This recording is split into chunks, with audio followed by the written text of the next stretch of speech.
नमस्कार मेरे प्यारे दोस्तों, मैं हूँ लालता मिश्रा और आप सुन रहे हैं परमात्मा के गीत। इसमें आज मैं आपको नाग पंचमी व्रत की कथा सुनाने जा रहा हूँ कि जिसमें औरतें बहनें इस दिन नाग देवता को अपना भाई मानकर उनकी पूजा करती हैं। ये कथा शुरू होती है। एक नगर में एक सेठ जी थे जिनके 7 बेटे थे। उनका विवाह हो चुका था, जिससे उनके यहाँ 7 बहुएं भी थी। 7 बेटे और 7 बहुएं। जो सेठ जी बहुत ही धनवान व्यक्ति थे और उन्होंने अपना पूरा घर मिट्टी का बना रखा था। तो मेरे प्यारे दोस्तों, सावन का महीना चल रहा था। इसमें रक्षाबंधन का त्यौहार बहुत ही नज़दीक आने वाला था। तो सेठ जी ने अपनी बहुओं से कहा कि इस बार पीली मिट्टी लेके आना, हम लोग अपने घर की पुताई पीली मिट्टी से करेंगे। तो भाई बहुएं अपने पिताजी की बात मान के, सेठ जी की बात मान के सब अब एक एक टोकरी और अब खुरपी और फावड़ा कुदाल लेके मिट्टी लाने के लिए तालाब की तरफ चल दिया। 7 बहुएं जब तालाब के पास पहुंची तो मिट्टी खोदने लगी। तो उनकी जो बड़ी बहू थी, उसके मिट्टी खोदने में एक बहुत बड़ा सांप निकल आया। वहाँ पे नागराज प्रकट हो गए। तो भैया वो चिल्ला के भागी। तभी सभी बहुओं ने घेर के, उनके पास हथियार तो थे ही, वो सब उस सर्प को मारने लगी। लेकिन जो सबसे छोटी वाली बहू थी, वो बहुत ही सुशील, बड़ी दयालु और भगवान की परम भक्त थी, इसलिए दयावान भी थी। दौड़ के जाके उसने उस सर्प को बचाया। बोला, भला इसका क्या दोष है, ये तो निर्दोष प्राणी है, इसने हम लोगों का क्या बिगाड़ा है, हम लोग इसको क्यों मारेंगे। तो भैया सभी लोगों ने छोटी बहू की बात को मान लिया और सर्प को जाने दिया। सर्प वहाँ थोड़ी दूर एक वृक्ष था, उसके नीचे जाके बैठ गया। अब ये सारे लोग अपना मिट्टी भर के टोकरी में जब जाने लगे तो छोटी वाली बहू सर्प के पास गई और बोली कि तुम हमारा यहीं इंतज़ार करो, मैं अभी थोड़ी देर में तुम्हारे लिए कुछ लेके आऊँगी। भैया वो तो गई, सारे लोग चले गए मिट्टी लेके, और घर जाके वहाँ इतने बड़े परिवार में किसी न किसी काम में व्यस्त होके वो इस बात को भूल गई, सर्प से किया हुआ वादा भूल गई। लेकिन सर्प वादा नहीं भूलते, इसलिए वो सर्प वहीं वृक्ष के नीचे बैठा हुआ था। अगले दिन जब सुबह हुई तब उसको ये बात अचानक से याद आई कि अरे मैंने तो एक सर्प से वादा किया है। तो भैया वो वहाँ से भागते हुए गई, उस पेड़ के पास जाके देखा तो वो सर्प वहीं बैठा हुआ था। जाते ही भैया उसने हाथ जोड़ के कहा कि भैया मुझे माफ़ कर दो, मैं भूल गई, मैं काम में जाके व्यस्त हो गई अपने घर पे, मैं तुम्हें भूल गई, मैं तुम्हारे लिए दूध लेके आई हूँ, भैया मुझे माफ़ कर दो। सर्प बहुत गुस्से में था, लेकिन जब वो बार बार माफ़ी मांगने लगी और उसको अपना भाई कहने लगी तो सर्प प्रसन्न हो गया। दरअसल वो नाग इच्छाधारी था, वो तुरंत मनुष्य के रूप में आ गया।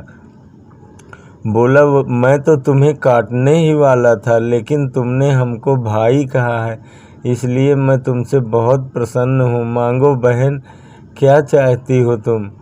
तो वो बोली, भैया मेरा कोई नहीं है, परिवार में मेरा कोई पीहर नहीं है, मेरे ससुराल में मेरे सास ससुर हैं और उन्होंने सारा परिचय दिया, पर बोले मेरे मायके में कोई नहीं है, इसलिए मैं चाहती हूँ तुम मेरे भाई हो, तुम मुझे लेने आया करो कभी कभी अपने घर, क्योंकि सभी लोग अपने अपने पीहर जाते हैं, मेरा कोई नहीं है, तो इसलिए मैं नहीं जा पाती हूँ, मुझे बड़ा दुख होता है इस बात का। तो भैया वो नागराज बोले कि अरे तू पगली चिंता क्यों करती है, आज से मैं हूँ ना तेरा भाई, मैं तुझे लेने आऊँगा। भैया 1-2 दिन बीते, नागराज मनुष्य के रूप में बन के पहुँच गए अपनी बहन को बुलाने उसके घर। भैया उसके सारे घर वाले इकट्ठे हो गए। अरे छोटी बहू, तू तो कहती थी तेरे घर परिवार में कोई है ही नहीं, ये तो तुम्हारा भाई है, कहाँ से आया ये? तो वो बोला कि मैं जब ये छोटी थी तो मैं बाहर चला गया था व्यापार करने के लिए, अब मैं आया हूँ तो अपनी बहन से मिलने के लिए आया हूँ, मैं इसे लेने के लिए आया हूँ। तो भैया उसके घर वालों ने भेज दिया। वो छोटी बहू को लेके नागराज अपने लोक में चले गए। वहाँ उनकी माँ थी, उनके पिताजी थे, नागराज जी के पूरा परिवार था। वहाँ प्रेम से उनकी बहन रहने लगी।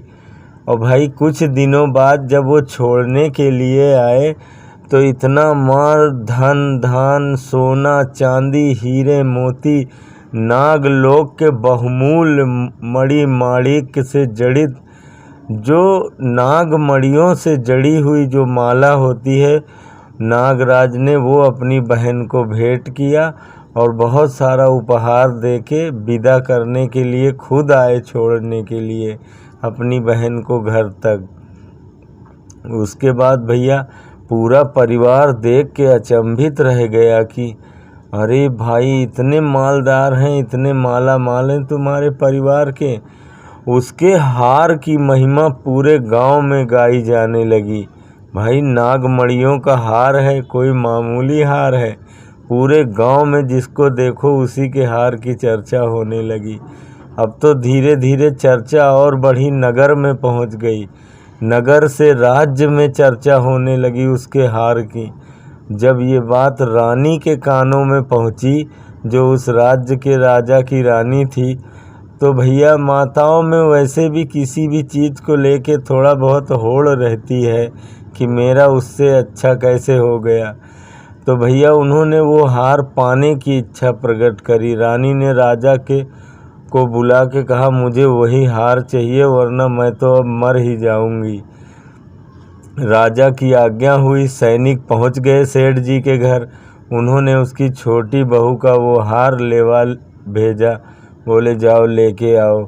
सैनिक पहुंच गए लेने के लिए। मजबूरी बस उसकी छोटी बहू ने दे तो दिया, पर अपने भाई को याद किया रोते हुए कि भैया मेरी मदद करो, जो आपने हार दिया था इन लोगों ने मुझसे छीन लिया।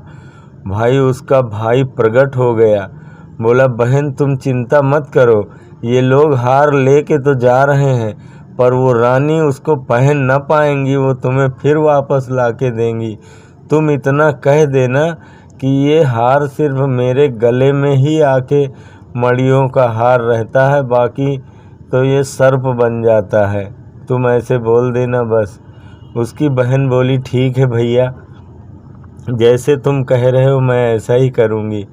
तो भैया उसने, उसकी बहन जब रानी के गले में वो पहुंचा हार, जैसे रानी ने पहना तुरंत वो सर्प बन गया। और सर्प बनते ही रानी डर के मारे उतार के फेंक दिया उसको। बोले बुला के लाओ, कहाँ है उसकी छोटी बहू को। भाई राजा के दरबार में पेश किया गया।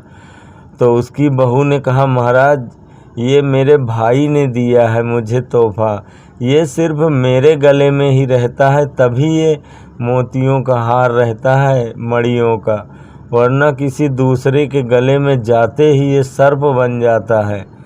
भाई राजा ने उसकी परीक्षा लेने के लिए जो सर्प नीचे पड़ा था, सैनिकों ने ज़बरदस्ती उठा के जैसे ही उसकी छोटी बहू के गले में पहनाया, तो भैया तुरंत वो मणियों के हार में बदल गया और चमचमाने लगा, जिससे पूरा राजा का राजमहल जगमगाने लगा।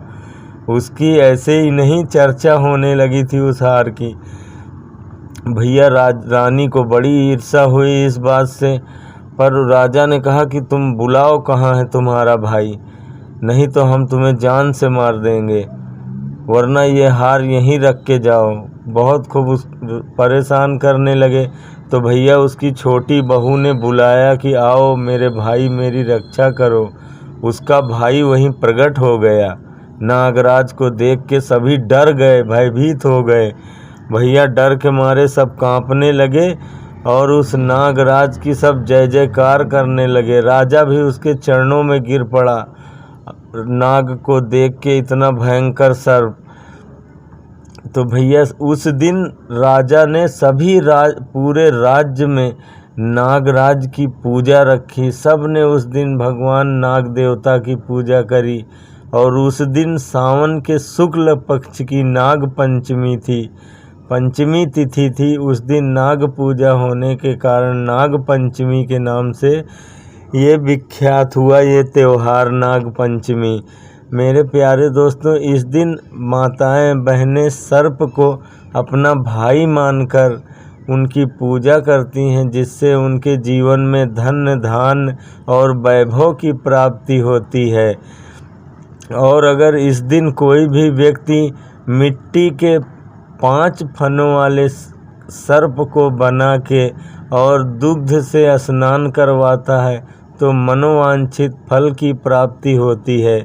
मेरे प्यारे दोस्तों, अगर आपको ऐसी और कथाएं सुननी है तो आप हमारे चैनल को सब्सक्राइब कर सकते हैं। हम आपको फिर मिलेंगे अपने अगले वीडियो में। तब तक के लिए जय श्री राधे कृष्ण।